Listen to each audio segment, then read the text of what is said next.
Hi, I'm Josh and welcome to my channel. In this video I'm going to be talking about my 15 most anticipated books of 2020.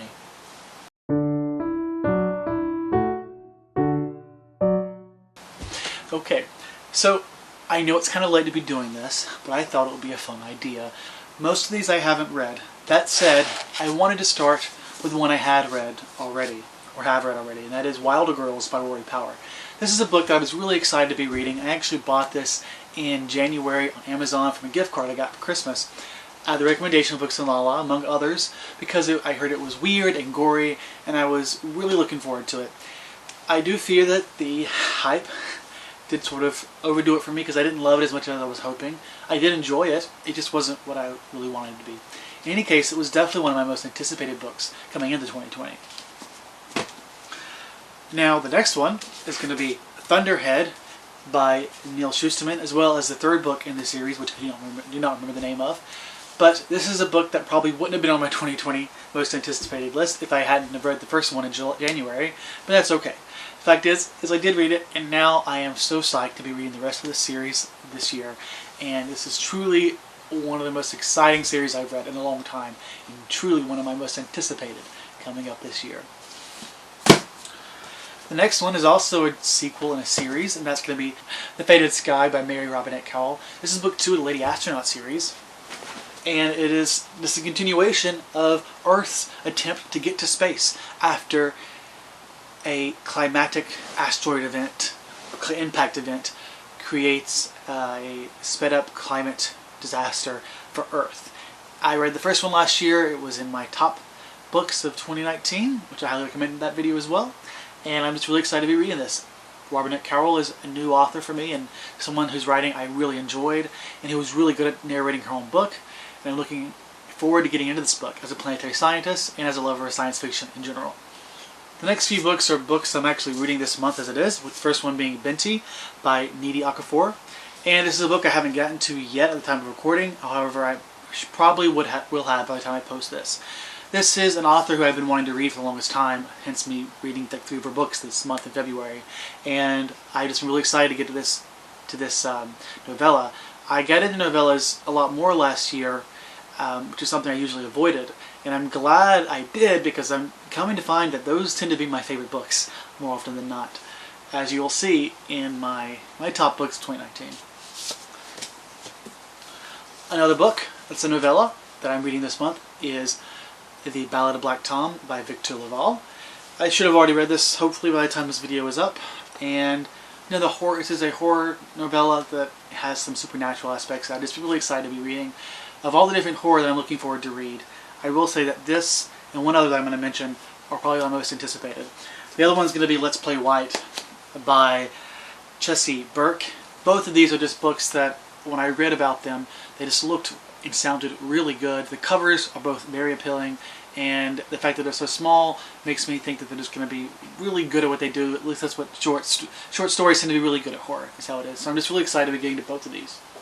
The next one is going to be Book 5 of the Wayward Children series, Come Tumbling Down by Seanan McGuire. This is a book I bought specifically because I was anticipating it so much. I have now read the first 4 in the last several months, and I plan on reading this one in March, once Black History Month is over.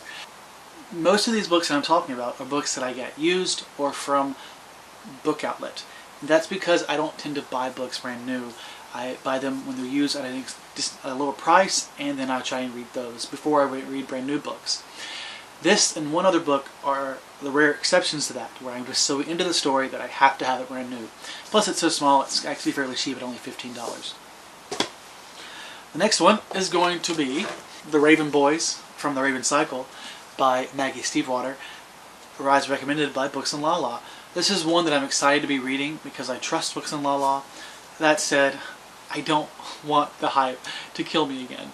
It seems like something I would enjoy as far as being a contemporary urban fantasy type story, which is something I tend to like. I like magic set in the real world, and I'm looking forward to getting to this, and hopefully I like it. The next one is I Crawl Through It by A.S. King. This is more of a representative of all of her books, which I hope to be reading all of them this year. And this one I think has to do with mental health, which seemed interesting. I just remember how much I loved Gloria O'Brien's History of the Future, also by A.S. King, and I just wanted to read more of her. So she is definitely one of the most anticipated reads of the year. I crawled through it and all of her others. Next one is going to be Skeleton Crew by Stephen King. Now, I've read so many Stephen King, probably over 30 of his books, and yet there are still so many more to read. When I asked myself what is it I should read next, I was thinking about his short story collections, which I've read several of the collections that is. And the ones that I haven't read, among them are Night Shift and Skeleton Crew, which seem to be commonly agreed to be his best ones. And since I love the other ones so much, more often than not, I figured I really should make a point to read these other two. I found this one, I think, at the bookstore or at the used bookstore, and so I definitely intend on reading it this year. And I'm so excited to finally be reading such a classic Stephen King. Okay. The next one is going to be Song of Achilles by Madeline Miller. I was hesitant to include this one here because I wouldn't say I'm as excited about this one as the others. I enjoyed Circe, but there was something about it that just didn't stand out. It didn't connect as emotionally as some of the others did of my favorite books of last year, and I'm not sure this one will either. In any case, I do love Greek mythology, and I loved her writing, Madeline Miller's writing, and I also am really excited just to explore the homosexual side of this relationship with Achilles and his lover, whose name I forget. Starts with a P, I'm sure. Another one is going to be Bad Feminist by Roxane Gay.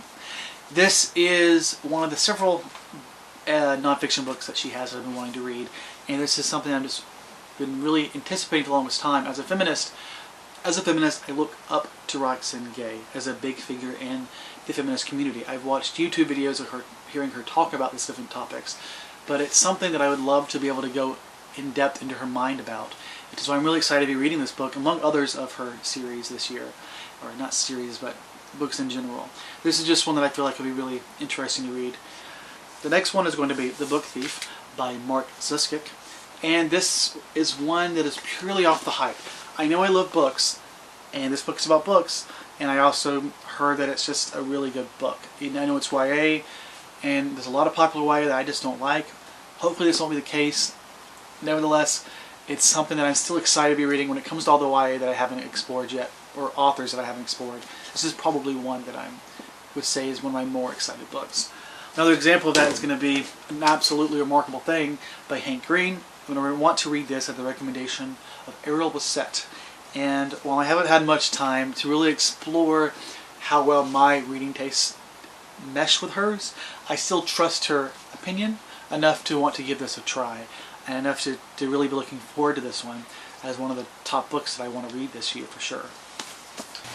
Okay, I'm just editing this now and I realize I forgot one of the last books, which is going to be Network Effect by Martha Wells. This is the other example I wanted to refer to as one of the few books that I'm actually buying brand new, and actually it's one of the few books that I'm actually buying pre-order brand new, as I don't think there are any other books this year that I've pre-ordered. This is a book I'm so excited to be reading. It is a full-length novel of the Murderbrook Diaries, which have been up to now 4 novellas, which have been winners of Nebula and Hugo Awards.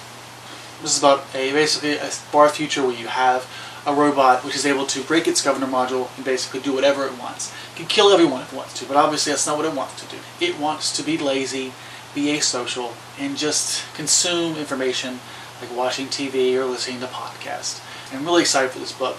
And I couldn't not mention it in my most anticipated books of the year, because it is arguably one of the most, if not the most, anticipated book of 2020. So, that concludes my video on my top 15 books that I'm most anticipating in 2020. I hope you enjoyed watching this video. If so, make sure you like the video and subscribe to hear more of my thoughts on the bookish stuff that I do. Thank you so much for watching, and I hope you have a delightful day.